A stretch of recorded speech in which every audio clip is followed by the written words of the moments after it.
Sur notre route, nous traversons une autre ville intéressante. C'est Moulins qui est le chef-lieu du département de l'Allier. C'est une ville de 20 000 habitants. Parmi ses monuments remarquables, la ville possède une tour horloge dite le Jacquemart. Il est animé par toute une famille d'automates. La tour est un vestige de l'ancienne enceinte du XVe siècle. Et quand on emprunte les méandres de petites rues médiévales, pittoresques mais sinueuses, on arrive à la cathédrale de Moulins, qui est de style gothique flamboyant. Elle est faite de grès jaune orangé de coulant d'eau et date du XVe siècle. Les deux grandes flèches de la cathédrale, qui sont restaurées, mesurent 82 mètres. Le chœur de la cathédrale est de style gothique flamboyant, mais ne possède pas de chapelle rayonnante.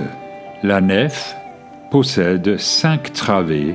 La verrière centrale du chœur représente la dormition de la Vierge. Elle date du XVIe siècle.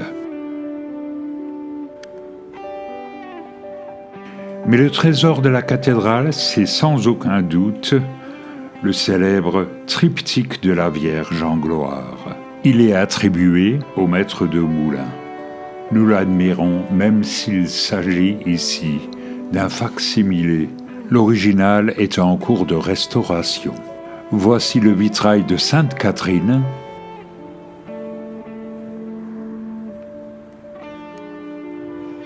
Parmi les sculptures, il y a le groupe polychrome de la déploration du Christ. Un autre vitrail représente la Sainte Seine.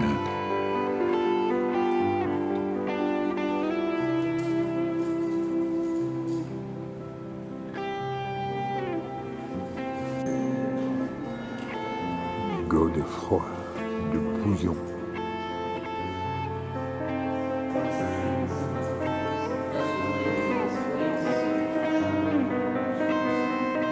Il y a aussi la statue de la Vierge Noire qui avait été rapportée de Terre Sainte par un sire de Bourbon et offerte par Louis IX, Saint-Louis.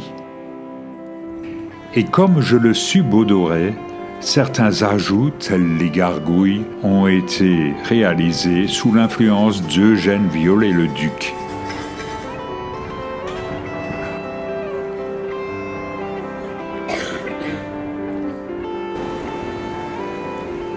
Voici la tour de la Mal-Coiffée.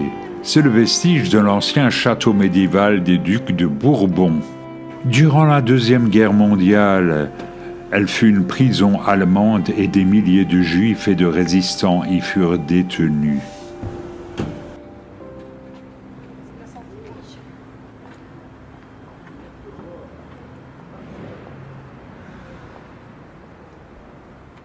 Le château des ducs de Bourbon fut une prison jusqu'en 1984. La maison Mantin, c'est une demeure bourgeoise de style éclectique.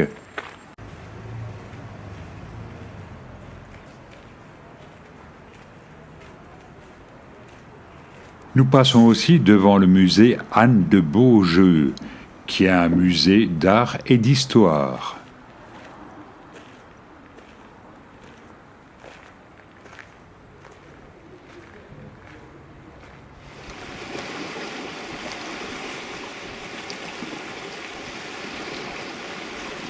Et j'avais également envie de visiter l'abbaye Saint-Philibert, ou plutôt ce qu'il en reste, à Tournus.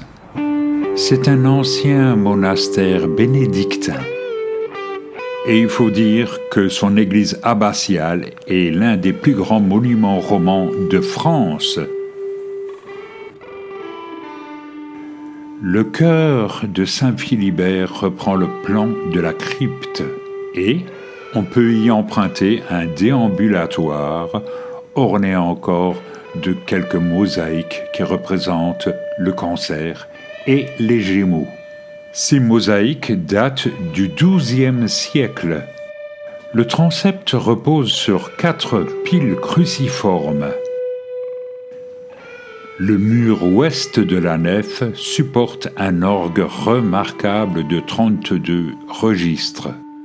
Il date de 1629. La galerie nord et tout ce qu'il reste du cloître Saint-Ardin datant du XIe siècle.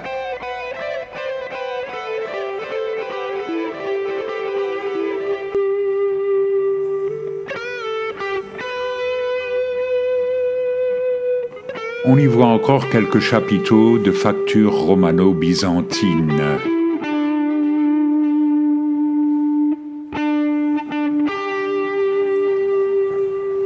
L'église abbatiale est devenue église paroissiale en 1802. Une association s'est créée pour demander le classement de l'abbaye au patrimoine mondial de l'UNESCO. Voici encore un détail des mascarons et sculptures qui ornent ces tours. Une 3e tour surplombe le chevet de Saint-Philibert à Tournus.